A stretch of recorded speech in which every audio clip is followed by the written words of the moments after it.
Good afternoon. I would like to welcome you to the sixth workshop of the Medical Research Volunteer Program MRVP for the Spring 2022 semester. Today's workshop will be delivered by Dr. Hani Tamim and is entitled Basic Statistics in Medicine. Dr. Tamim is currently traveling, and accordingly we are meeting today via WebEx. Since 2011, Dr. Tamim has been working at the American University of Beirut as a professor, mainly directing the Biostatistics unit at the Clinical Research Institute. In fall 2013, I met Dr. Tamim for the first time, and we quickly started working on the proposal to establish the MRVP, which we launched in May 2014. Dr. Tamim is co-director of the MRVP and is my partner in crime. Dr. Tamim's research interests include cancer research, pharmacoepidemiology, research methodology, case control studies, as well as statistical analysis of epidemiological data. Dr. Tamim's publication record exceeds 400 publications and includes different disciplines such as cancer, surgery, critical care, obstetrics and gynecology, quality of life, nephrology, pediatrics, as well as other methodological papers. Dr. Hani, the floor is yours.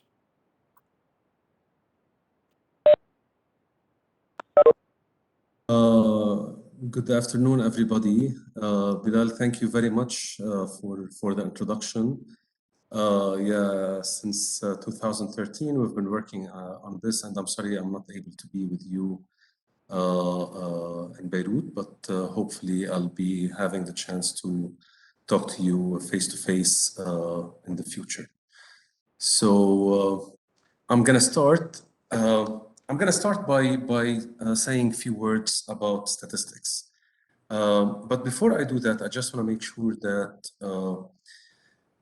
I put statistics into the perspective of research. And if I look at the different sessions that you have taken so far, ranging from overview of clinical research, searching the literature and the endnote, ethical considerations, data collection, entry, and validation.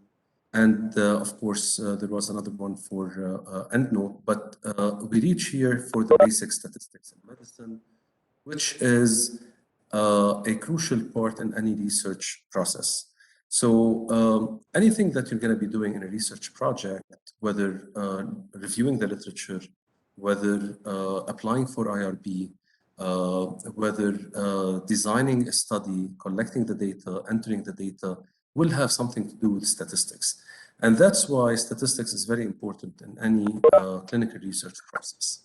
Even the last workshop that you're going to have, which is writing the manuscript, it's going to be also involving research statistics, because when you want to write a paper or you want to summarize what you have done, you have to have some statistical expertise. So the bottom line is that statistics is very important in the clinical research process, and it is defined as the field of science concerned with collection, organization, summarization, and analysis of data, which is what we call descriptive statistics. And at the same time, it is drawing inferences about a body of data when only a part of the data is observed, which is inferential statistics. So this is the definition of statistics. As you can see, there are two parts, descriptive and inferential. And it is the application of statistical methods. If we talk about biostatistics, it is the application of statistical methods to biological and health-related questions. And of course, it's a component required for the completion of any epidemiological study.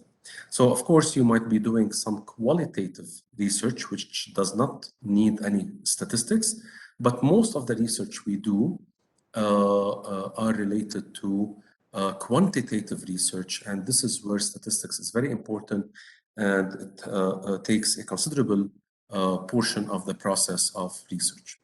Before I go into descriptive and inferential statistics, I want to highlight few terms that we usually use. One of them is population. A population is the largest collection of entities for which we have just at a particular time. So any research study, any research question, any clinical research that you want to do will entail a population. But from that population, you will be taking a sample, and the sample is the group of people or part of a population which you will use to carry out the study. How do we collect or how do we choose this sample? We usually do a random sample, but of course there are other types of sampling, such as cluster or convenient sample or whatever it is. We usually prefer to have a random sample to ensure representativeness. So we want the sample to be representative of the total population. So a simple random sample is when a sample n, small n, is drawn from a population capital N in such a way that every subject in the population has the same chance of being selected. Something I wanted to mention, which is the term variable. If you talk to a statistician or a researcher, every now and then they will mention the term variable. So what does it mean? A variable is the characteristic of the subject under observation that takes on different values for different cases, such as age, gender, blood pressure, medications, lab results, mortality, length of stay in the hospital. Any piece of information that you collect on people is going to be a variable. And by definition, a variable is something that varies, but it doesn't have to be varying within the same patient. It has to vary between patients. So some people are male, some people are female, some people are old, some people are young, and that's why we call it a variable. There are two types of variables. One is called quantitative, and the other one is called qualitative. So the quantitative variables are variables that convey information regarding the amount. Meaning something that we can measure, such as age or weight or height, where you can measure it and give a number to it.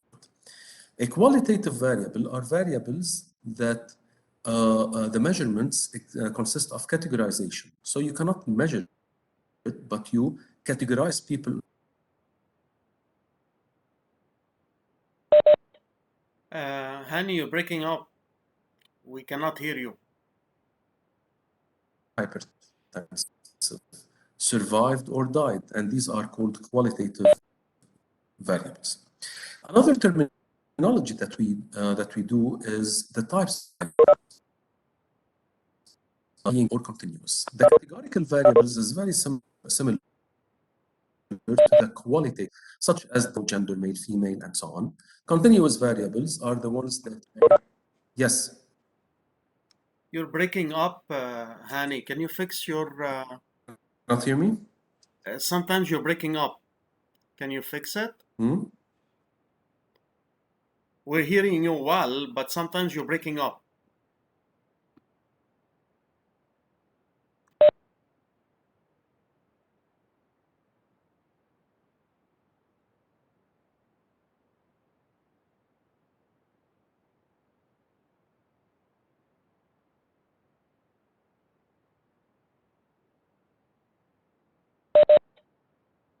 So let's wait for him to fix his system. There we go.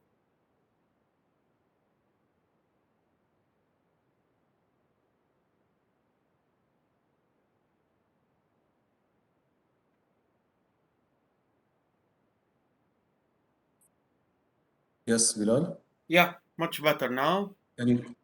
Okay, perfect. I think this solves the problem. Shall I repeat anything or shall I go ahead? No, please go ahead. Okay. And I have my camera open as well. Okay. So we said that categorical variables are similar to the qualitative, such as death and gender. Continuous variables are the ones that are quantitative, which you measure, such as age, blood pressure, and weight. And there's an instantaneous or incremental measurement, such as age, for example, you have 20, 21, 22, 23, and so on and so forth. So data analysis in general are divided into three parts. One is univariate analysis, another is bivariate, and the third is multivariate. When we talk about univariate analysis, it means that I'm taking only one variable at a time, such as descriptive statistics, where we describe each variable alone. Bivariate analysis is when I do the associations between two different variables, such as if I'm linking gender and mortality, or a certain medication and a certain outcome. This is called bivariate, and it is the inferential statistics. And the multivariate is something that's more advanced that I will not be talking about today. Descriptive statistics for categorical variables, but before I do that, I just want to mention that the reason I went over the types of variables that we have is because any analysis or any reading for results depend on whether the variable is categorical or continuous. So that's why descriptive statistics is done based on whether the variable is categorical or continuous. The same thing with inferential statistics, as you will see in the next few slides. So for a categorical variable, the way we summarize a categorical variable is by providing the number, the percent. And the graphs that we use for categorical variables are the bar charts and the pie charts. So for categorical variables, we do something we call frequency distribution, such as assume I'm taking marital status. But let me show you a briefing of the SPSS. SPSS is a program that we use for statistical analysis. It's called Statistical Package for Social Sciences. We're not expecting you to know how to use SPSS for now, but I just want to make sure that you understand the results if you see them in a paper.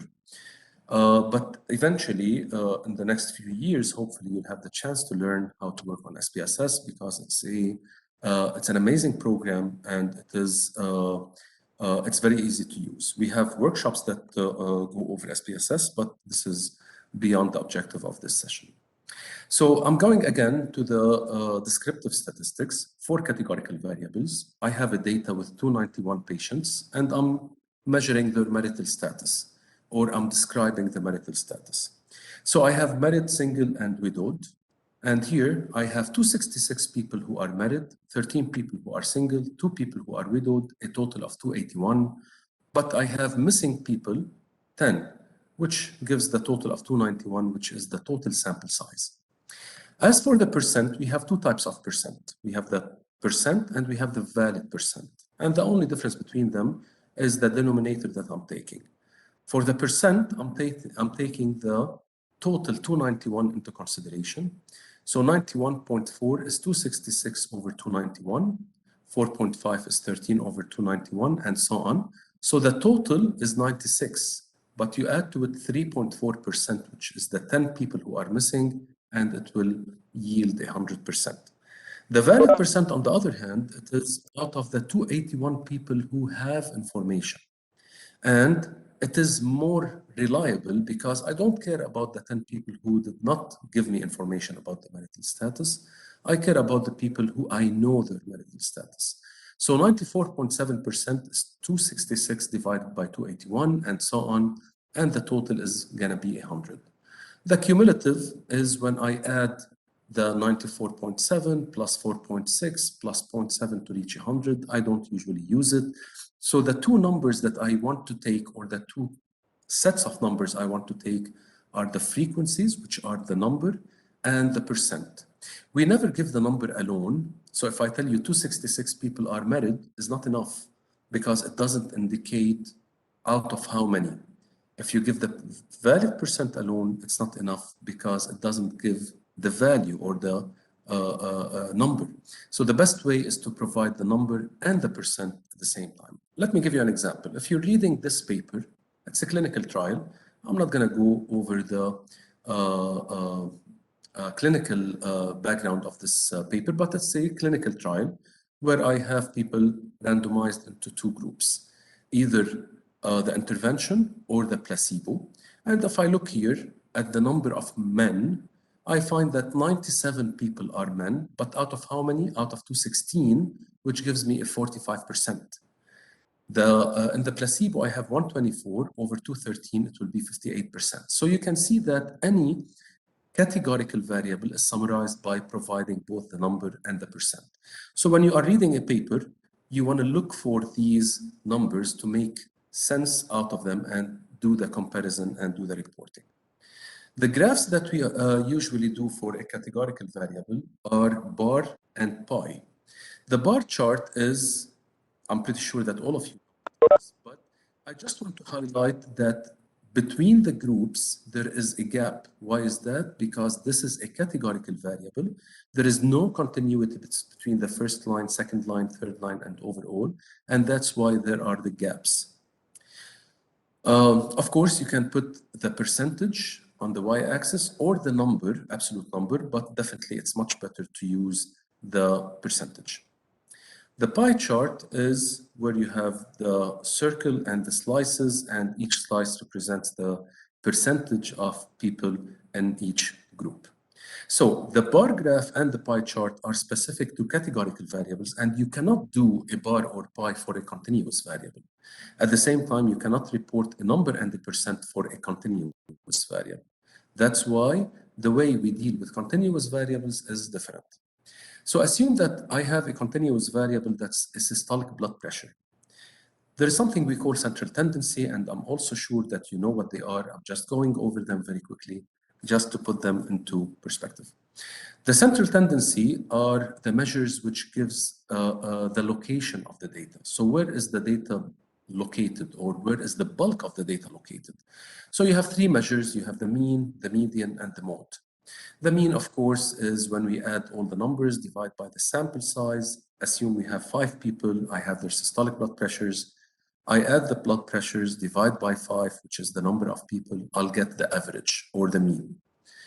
Now, of course, this is the formula and this is the summation, but it is also called the sample average or arithmetic mean.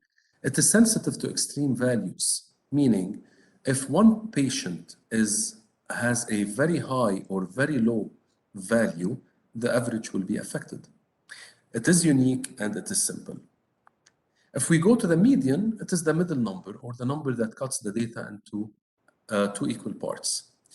For instance, the 5 people with their systolic blood pressures, I take the 95 and it will be the median.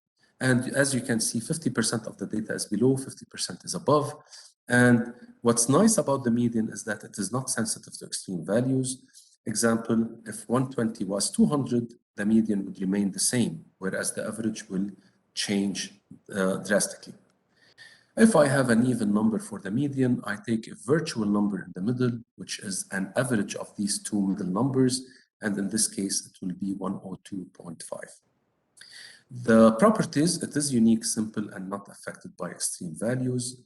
And the last one is the mode. It is the most frequently occurring number, and in this case, it's 95, because I have 1 time 80, 1 time 90, 2 times 95, which makes it the mode, and so on. Now, if you ask me which one do people report, mode is very rarely reported. Mainly, we report either the mean or the median. Now, the mean is the most frequently reported number, but sometimes we report the median. Why do we report the median? In 2 cases. Either the sample size is very small, so if you have, let's say, 15 patients in your study, or 20 or 25, anything below 30 or below 60, to be more conservative, we would report the median. If the distribution is not normal, meaning not symmetrical. If it has a crazy distribution, then I would prefer to report the median as compared to the mean. But mainly, the mean is what we report. Sorry. So this is the output from the SPSS. It is systolic blood pressure. I can see that the mean is 144.13, the median is 144.50, and the mode is 155. Now, is it enough to report only the mean? No, it is not. I'll give you an example. This is an example of 2 sets of data. They have 9 patients in each group. If I calculate the average, it will be 23.6 in each group. If I calculate the median, it will be 23 in each group. So there is similarity in mean and median, but they are different. So what's different is not the bulk of the data or the location of the data. The difference is the distribution of the data or how wide the data is. How do I reflect on that? It is the measures of dispersion, which you should know: range, variance, and standard deviation. So what is the range? The range is the maximum minus the minimum. So it gives me the distribution in terms of the minimum and the maximum.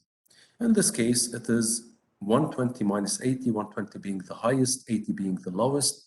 The range will be 40. But of course, as you might imagine, if I have an extreme value, the range will be affected. So if I have, instead of 120, if I have 200, then the range will be completely different. So that's why a range is not very reliable. The better measure of variability is going to be the standard deviation or the variance, which are the same. The only difference is the square root. So the standard deviation, as you know, is the difference between each patient and its xi minus x bar, meaning the average. And that's why we call it the deviation, because it's how much deviation I have between each patient and the average. But because this deviation might be positive or negative, and if I sum them up, they might end up being zero. So I square the deviation, and then I add them up. Once I add them up, I divide by the sample size. Forget about the -1. If I divide by the sample size, then I'm getting an average. Average what? Average deviation squared. Because I'm adding the deviation squared, dividing by the sample size, I'll get the average deviation squared. And when I do the square root, then I'm getting the average deviation. So basically, the standard deviation is the average deviation of each patient from the mean. So as the standard deviation increases, it means there is more deviation. As it decreases, it means there is smaller deviation. So this is the example of the 5 people. I add up 120 minus 99, which is the average, and I square it. 80 minus 99, and I square it, and so on. I add them together.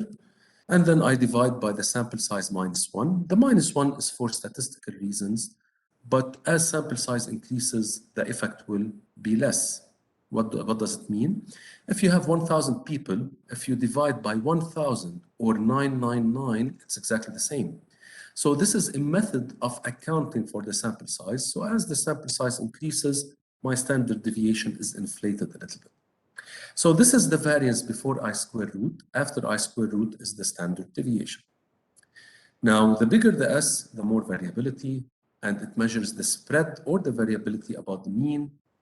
It can be equal to 0 if there is no variability, meaning all observations have the same value and the units are the same as the units of the data. This is the output from SPSS.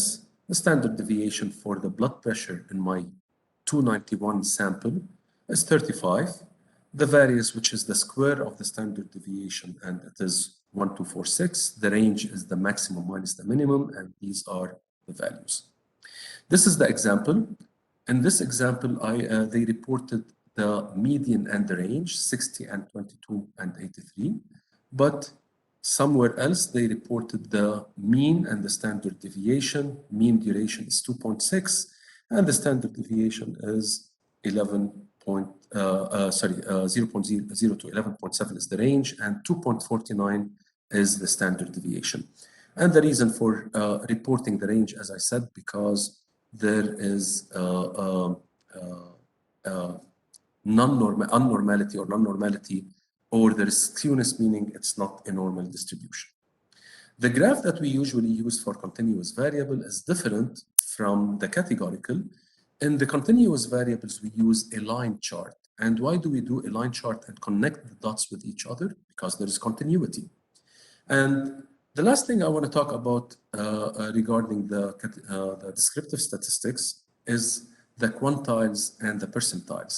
So a pth percentile is, of the data is the data point such as p% of the sample are below it or are smaller than that. So for example, if I tell you 25th percentile, it means that 25% of the data are below this value.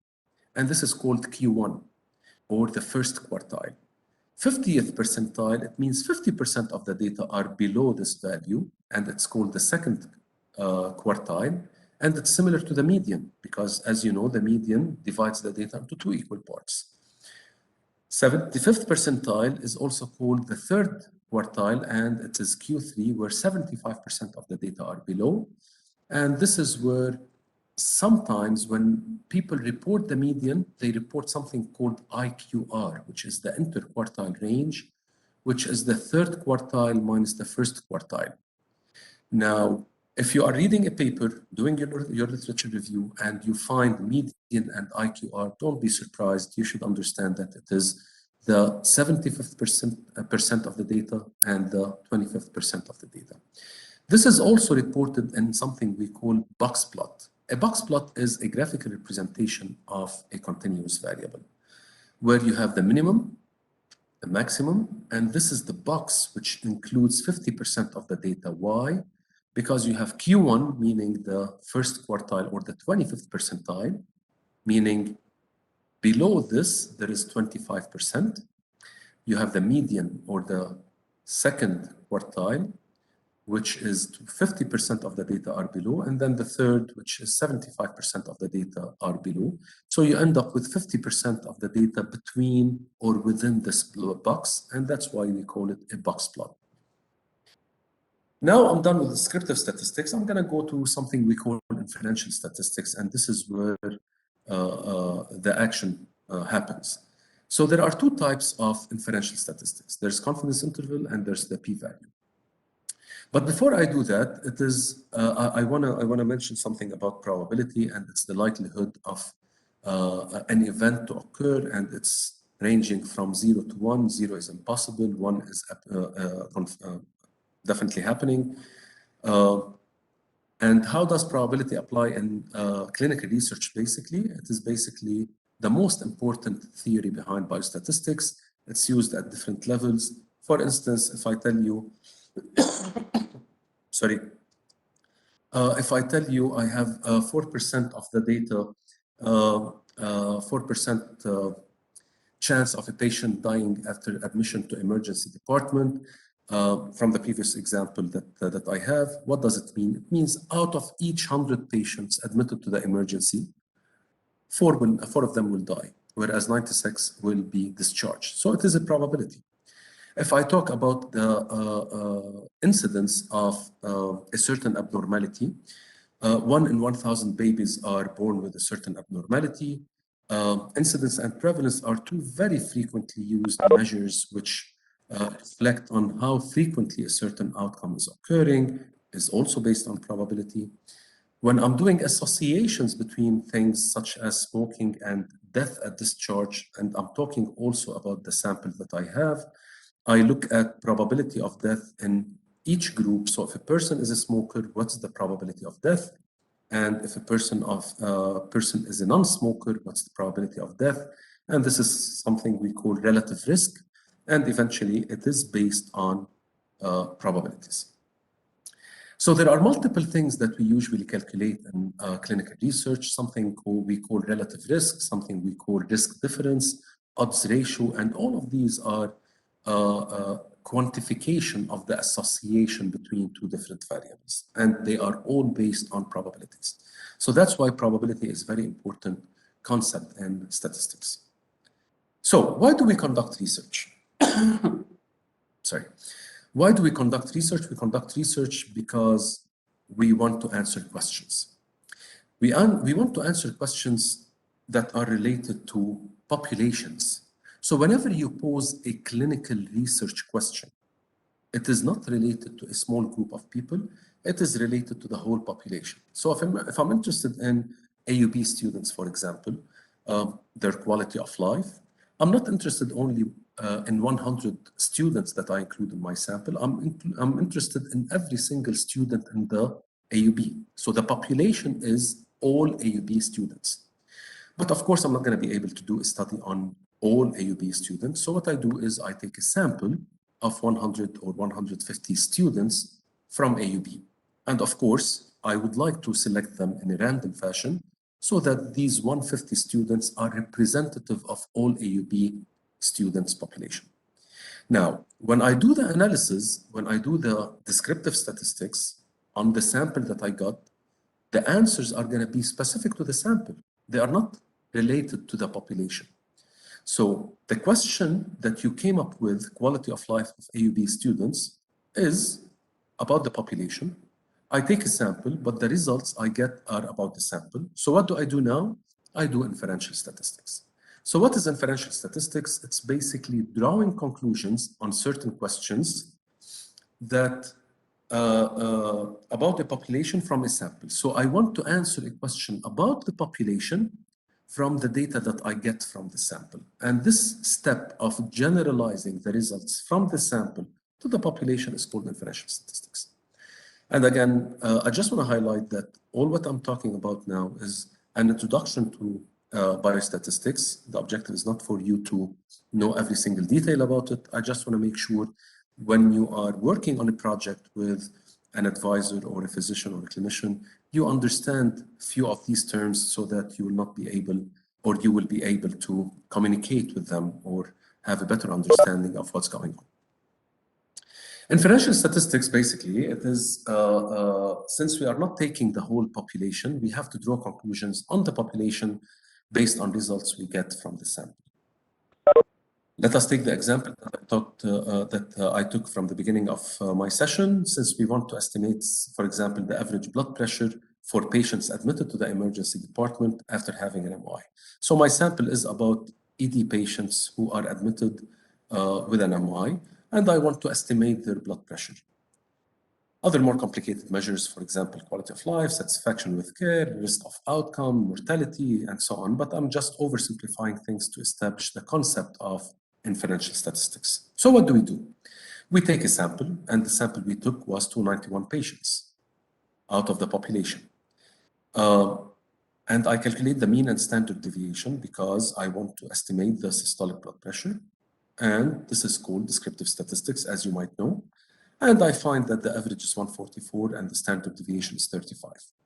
But this 144 and this 35 are relating only to the 286 or to the 291 patients, which is the sample. But the research question was about the whole population. So what do I do now? The next step is to make a link between the estimates we observed from the sample and those of the underlying population, which is the inferential statistics. What can we say about these estimates as compared to the unknown true ones of the population? In other words, we are trying to estimate the blood pressure for all patients admitted to the emergency after an MI, which is the population. So this is the sample data, which is normal, meaning it is symmetrical. And this is how I would plot it. I have 144 average, 35 standard deviation. Now, in inferential statistics, I have two scenarios. One is where I want to estimate the value of the population parameter, and this is done through a point and interval estimate, and this is mainly the confidence interval. And you will read a lot about the confidence interval whenever you have a paper that you're reading or the results of a certain study you're working on, you might face or you might see a confidence interval. So I just want you to understand what this is. The other scenario that I have in inferential statistics is a hypothesis, which I want to evaluate rather than estimate the value of the measure that I'm interested in. And it is done through a significance test known as a hypothesis test, and the results are reported as p-values. So I have a confidence interval and a p-value. Let us take the first one, which is the confidence interval. A confidence interval is mainly a single numerical value used to estimate a population parameter. And the best estimate is the average of the sample that I got. The interval estimate is an interval that I draw around the point estimate, which gives me a certain confidence. Let me give you an example. But before I do the example, I just want to remind you or tell you that in any normal distribution, the average minus one standard deviation and the average plus one standard deviation, you have 68% of the data. So here I have 125 average, 14 standard deviation. So if I do the calculation, which is a little bit more detailed, 125 minus 14 and 125 plus 14, it will be 111 to 139. You will have 68% of the data. Average minus 2 standard deviation and average plus 2 standard deviation, you will have 95% of the data. And average minus 3 standard deviation plus 3 standard deviation, you will have 99.7% of the data. So why am I mentioning this? Because this 95% is very interesting to us. So what's the average systolic blood pressure for patients admitted to the emergency after an MI? I select a sample and I find that the average is 144. I want to put a 95% confidence interval. And when I say 95, it should remind you of that 2 standard deviation and 2 standard deviation. And this is exactly what it is. I'm saying the 144 plus minus 2 standard deviation. And you remember the standard deviation of my sample was 35. So 144 plus 2 standard deviation and 144 minus 2 standard deviation. This will give me an interval. And it's reflecting 95%. So as if I'm saying the true population average or the population average is somewhere between these two numbers. I cannot give you one number for the average blood pressure because I didn't take the whole population. The best I can do is I can give you a range of numbers with a certain percentage of confidence that the population average falls within. But how did I get this 140 and 148? It's through this calculation, but there is something about the sample size. Let me give you 2 examples here. If I tell you I take a sample size of 10 patients, very small sample size, do you expect the estimation that you will have from a confidence interval to be good or bad? It will be bad. Why? Because you took only few people.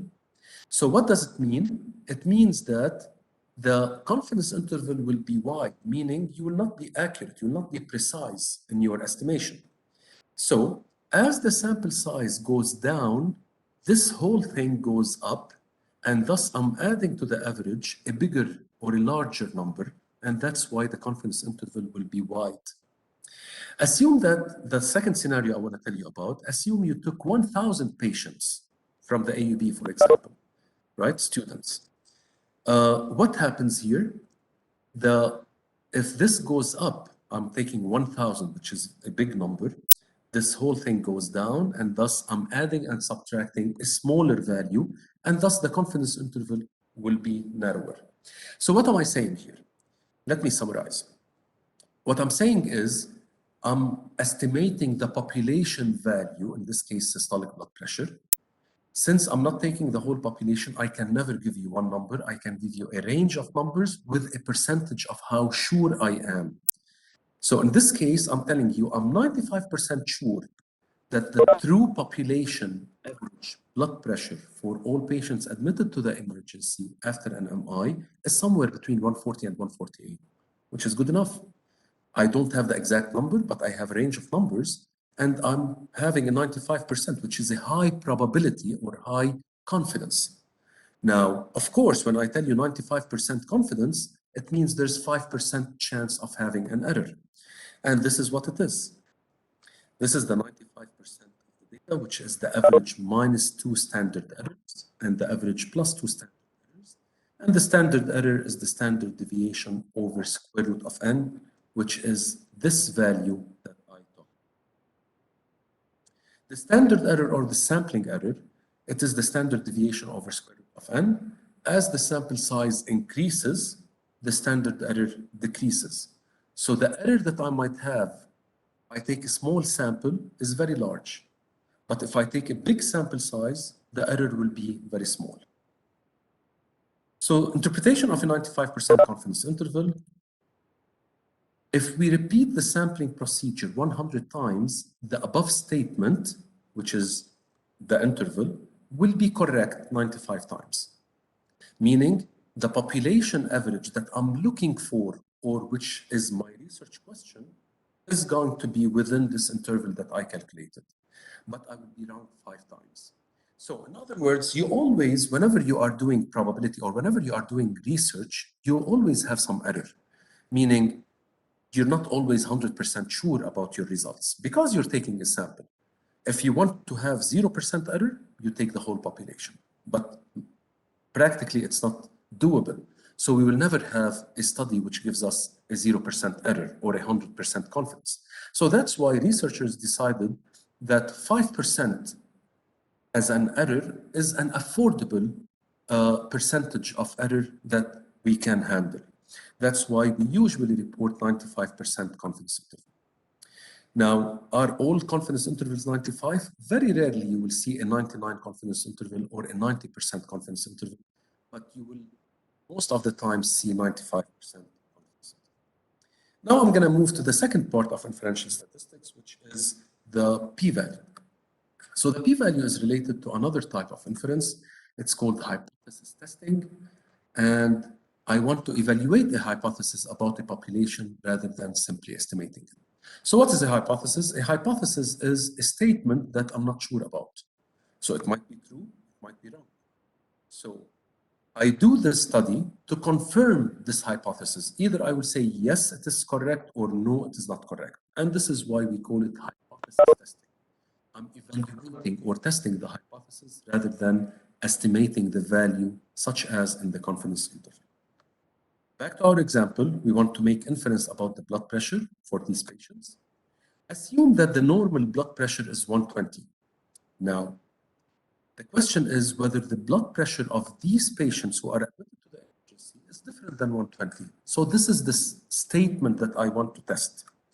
So I developed two hypotheses. One is called the null hypothesis, and the other is called the alternative hypothesis. So the null hypothesis is always a statement that is consistent with no, meaning no difference, no association, no effect, no impact, no whatever. The alternative is the opposite of the null, and it's saying, yes, there is. So there is an association, there is an effect, there is a correlation or whatever it is. So how do we decide which one is true? We take a sample, and if the data is consistent, the data of the sample, let me go back a little bit. These two statements, these two hypotheses, the null and the alternative, are pertaining to the population. Why? Because I don't know what's happening in the population, so I put two hypotheses. One is saying no, and the other is saying yes. And eventually, I take the sample, and based on the sample, I either say the null hypothesis is correct or the alternative hypothesis is correct. So I take a sample from the population. If the data of the sample are consistent or supportive of the null hypothesis, then our conclusion will be reject the null, and the conclusion will be no difference. But I usually put another term here. I say no significant difference. Now, if the sample is not consistent with the null hypothesis or is consistent or supportive of the alternative hypothesis, then we reject the null hypothesis, we accept the alternative, and the conclusion will be there is a difference, or there is a significant difference, or a significant association, or a significant effect, or whatever it is. So what I want you to know is if you are reading a paper and you find something in the results that says there was a significant association that was found between the medication and length of stay in the hospital, you should understand that the reason why they said significant association because there was a null and alternative hypothesis, and it is a method to decide on which one to accept or reject. Let us take the example. Is systolic blood pressure of patients admitted to the emergency after an MRI normal or abnormal? And the normal value is 120. So I do two hypotheses. One is saying that the average blood pressure for whom? For the population, of course, which I do not know. The average blood pressure for the whole population of these patients is equal to 120, meaning they are normal, no effect. The alternative is that the average of the population is not 120 or not normal. So I need to take the sample and see which one is supported. How do we answer this question? We take a sample and we find that the average is 144. Now, if I ask you, can we consider that the 144 is consistent with the normal value, which is 120? So in other words, does it support the null or the alternative? You cannot answer it. You have to do some calculations. If you answer it and you tell me 144 is supportive of the of the alternative, then you are reflecting on something that we call clinical significance. Meaning, because 144 is much higher than 120, And in my clinical background, or my clinical rationale, it is a big difference. Then I accept the alternative. Then I'm not doing statistical significance. I'm doing clinical significance, which I'll put on the side. I'm not going to use it now. I want to do statistical significance. So again, this is the hypothesis test. I say, if the null hypothesis is true, what is the probability of getting my sample? So if my sample was around the bulk of my data, the probability will be high, which I will call a p-value. The p-value will be high, and thus it will be supporting the null hypothesis. But what if my sample is very far away from this null hypothesis? The probability or the p-value will be very small, and thus I will say, no, the null hypothesis is not correct. Alternative is correct. Let me recap. I have the null hypothesis here. If the p-value is large, then I support the null hypothesis, meaning no effect, no significant effect. If the sample that I got is far away on the distribution, the p-value will be very small, and thus I will reject the null hypothesis. I will accept the alternative hypothesis. Now, what do I mean by p-value large or small? Researchers agree that any p-value more than 5% or 0.05 is considered large, and thus it indicates a sample within this bulk, which yields me, or which makes me conclude that the null hypothesis is true. But any p-value less than 5% or 0.05, it will yield, or it will make me conclude that the null hypothesis is not correct, the alternative is accepted, and there is a significant effect or significant association. Now, this is the null hypothesis. Anything between, meaning 95% or 0.95, will make me conclude that there is no significant effect, or the null hypothesis is accepted. Anything at the extreme, it will make me conclude that the alternative hypothesis is accepted. I'll give you an example. The probability is called a p-value, and let us go to see how to decide. We calculate the probability of obtaining a sample with a mean of 144 if the true mean is 120, which is the p-value. Based on the p-value, we make our decision. If the p-value is low, meaning at the extreme, then this is taken as an evidence that it is unlikely that the null hypothesis is true. So we reject the null hypothesis, we accept the alternative, and we say there is a significant association. This is what I want you to remember. Reading a paper, if you find a p-value of 0.01, meaning 1%, then you should conclude that the alternative is accepted and there is a significant association. If the p-value is high, more than 0.05, it indicates that most probably the null hypothesis is true, and the conclusion will be, do not reject the null hypothesis and accept the null hypothesis, and thus there is no significant association. The alpha level is called the significance level. So it is the level at which we say above it, it is significant, not significant. Below it, it is significant. So is it always 0.05? Most of the time, similar to the 95% confidence interval. So sometimes we have a 5%, sometimes we have 1%, or sometimes we have 10%. Most of the times we use the 0.05. So from now on, when you open a paper, go to the statistical analysis section, which is the last section in the methods. You should find something that says something similar to the alpha error was set at 5%, or type 1 error was set at 5%. So what are they telling you? They are telling you it is the 5% cutoff point that we considered in this paper to indicate statistical significance or not. If the p-value is less than some predetermined cutoff point, which is the 0.05, this is the summary of what I just said about the p-value. If it is less than the 0.05, the results are called statistically significant.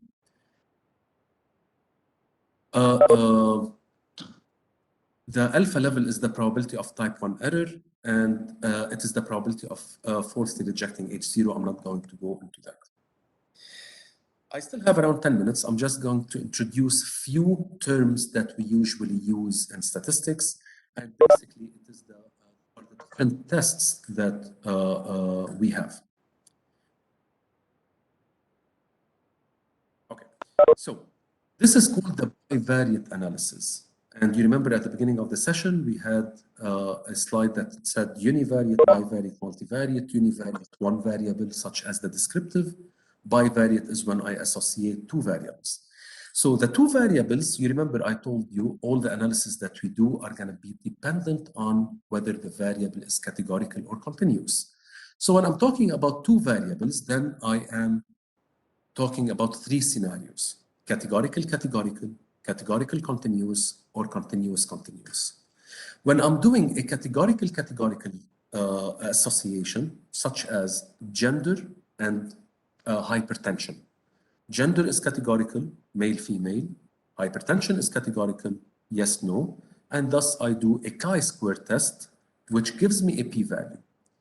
But if I have a categorical continuous, such as male, female, male, female is categorical, continuous is length of stay in the hospital, then I cannot do a chi-square. I do something we call t-test. If I have a continuous continuous, such as age of the patient and length of stay in the hospital, so both of them are continuous, I cannot do a t-test, I cannot do a chi-square, I do correlation. This is an example. I have gender, which is categorical. And what did you do in the meantime? Somebody opened their mic. Okay, and I have the group, intervention and control, categorical, categorical.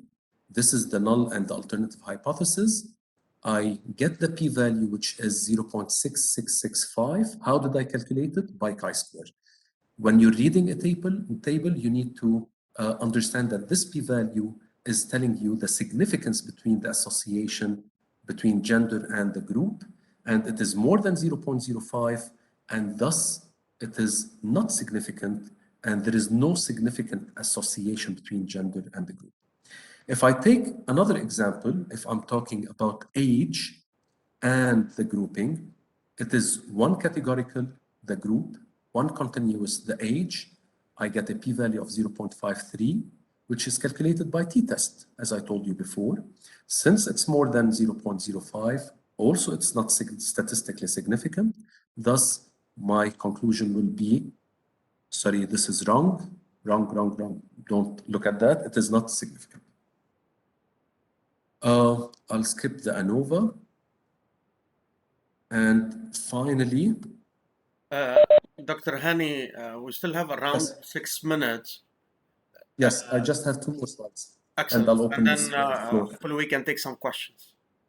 Absolutely. Thank you. So that the third scenario is when I have two continuous variable and I calculate something we call correlation coefficient, and it's a measure of linear association. I calculate something called R, which ranges between +1 and -1. +1 means as one increases, remember, both of them are continuous. So as one increases, the other increases. -1 is as one increases, the second variable decreases, and a 0 will indicate no association between both variables. Scatter plot is not showing. This is an example of a correlation coefficient. This is one continuous variable, another continuous variable, and the R is 0.31. It is positive, meaning as one is increasing, the other is increasing, and the p-value is less than 0.01. In this case, it means there is a statistically significant correlation between this variable and that variable. And this will lead me to the end of my presentation. I'll be happy to answer any questions you guys might have. And Dr. Bilal. Thank you very much. Excellent timing and beautiful presentation. We have a few minutes, guys. I'm sure Dr. Hani will be happy to entertain some questions or if you have any comments about this session. Just unmute yourself and talk. Anybody?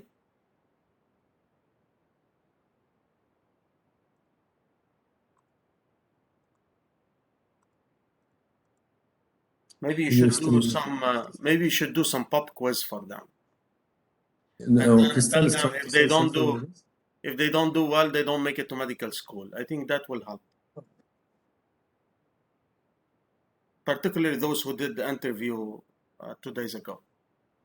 Yeah, Crystal, I think you're trying to say something, but you're still muted, or we can't hear you. I'm not sure if I can.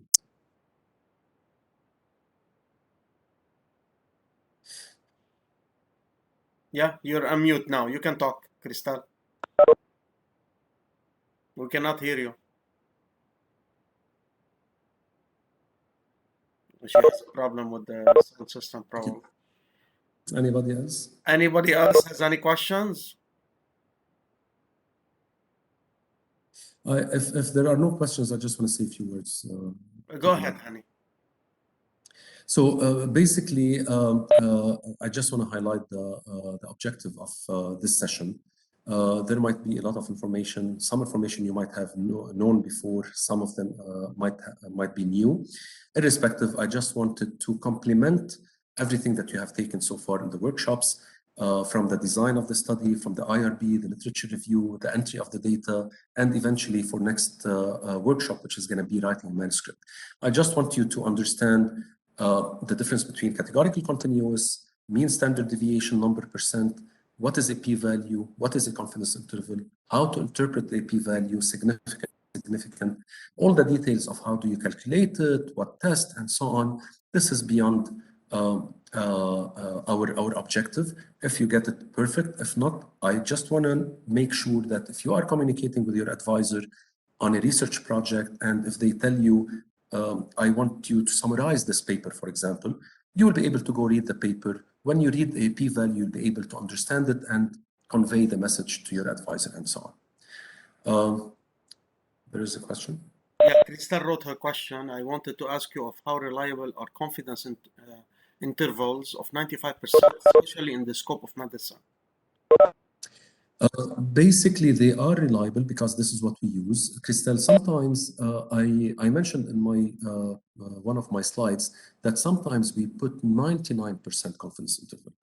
And I said, I didn't say anything about why do we report a 99% confidence interval. I'll give you a scenario. If you are dealing with a big sample size, if you are doing a study or you're participating in a study with 10,000 patients, for example, and we have done studies with more than that. But anyway, if you have a huge sample size, remember the confidence interval, you have the square root of n, right? Standard deviation over square root of n. So if the square root of n is very big, the confidence interval will be very narrow. So instead of reporting a 95% confidence interval, you tell the reader that even with a 99% confidence interval, which means less error because you're ending up with 1% error, you also have a very good confidence interval. So whenever you have a huge sample size, you report a 99%. But everybody will accept a 95% because a 5% error is acceptable and is not something that we are afraid of. So we can live with it. Okay, I hope I answered your question. Okay. Okay, well, thank you all for attending. We still have one more MRVP workshop, and that will be on April 11th. But it's going to be at 5:30 p.m. and it's going to be in person in SLH. So thank you all for attending.